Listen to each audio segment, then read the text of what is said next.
I like to say this before we get started on this video.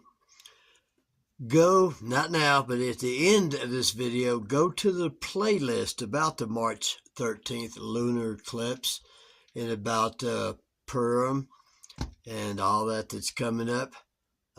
Anyway, back to this video. Hello, everybody. You know, we have tomorrow night, and where I'm at in the mountains of Colorado, I think at about 1:30 or so, I'll get to see, and it lasts about an hour, and I'll get to see, as well as the rest of you, a full lunar eclipse, blood red moon as they would call it.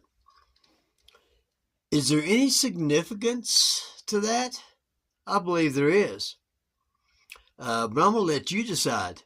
Yeah, it's not written in stone, of course. Not anything I say is written in stone. So what I want you to do is stay tuned for what I think the implications, biblical implications, are. So what else is going on concerning the red blood moon that happens tomorrow night at 1 o'clock a.m., which should actually be the next day?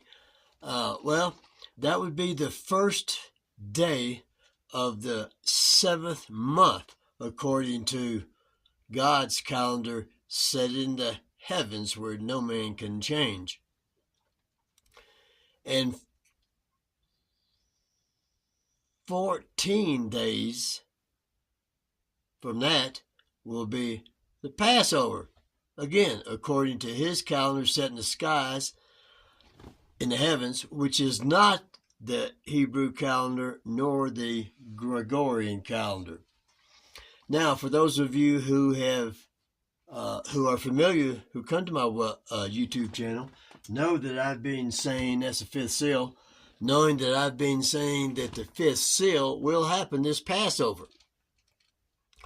Now, what if I am a year off either way? In other words, what if we're back here, which would be 1 year, each one of these blocks being 6 months, would be the black horse of famine, hyperinflation, and other things as well. I'm going to get into that scenario, and I'm going to get into the scenario if I'm a year off in the other direction, which would put us at the beginning of the 7th seal, and which opens the first trumpet.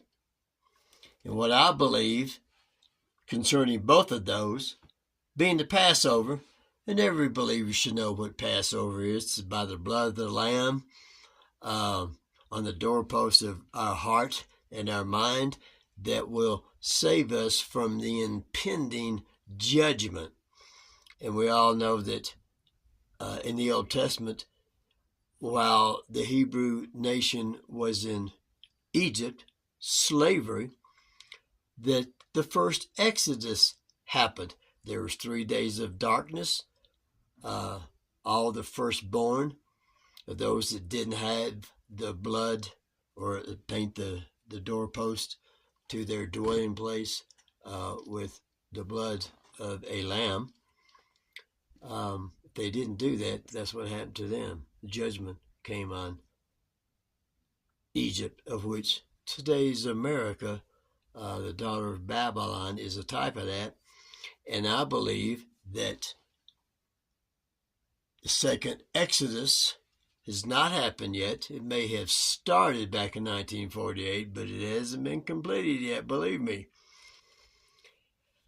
And I believe that will either happen at the fifth seal or sometime during the fifth seal, not getting to that later, or it could happen at the beginning of the first trumpet. So it could be a Passover from what's going to happen in the daughter of Babylon specifically, which is about the indignation that we're told to go hide ourselves, as a word for a little season. And of course, the Passover at the beginning of the first trumpet, before that, is so that the great tribulation passes over us, not in us being taken out of the earth, but us remaining in the earth and being hidden from the evil one by God Almighty. And that's found in Revelation chapter 12, where he takes the man, child, the woman, and he places them in a place of safety, which I believe is what's called modern day Judah. And I get that out of Revelations chapter 11 at the very end of it. Anyway, I hope you've enjoyed this part so far, and we're now next going to get into those two scenarios. Stay with me now. I have a quick correction to make. When I said Judah, I didn't mean Judah, the land that would be the place of safety. I meant what is modern day Jordan. That's Ammon, Moab, and Edom on the east side of the Jordan. Anyway, thought I'd throw that in so I wouldn't confuse anyone. Thanks.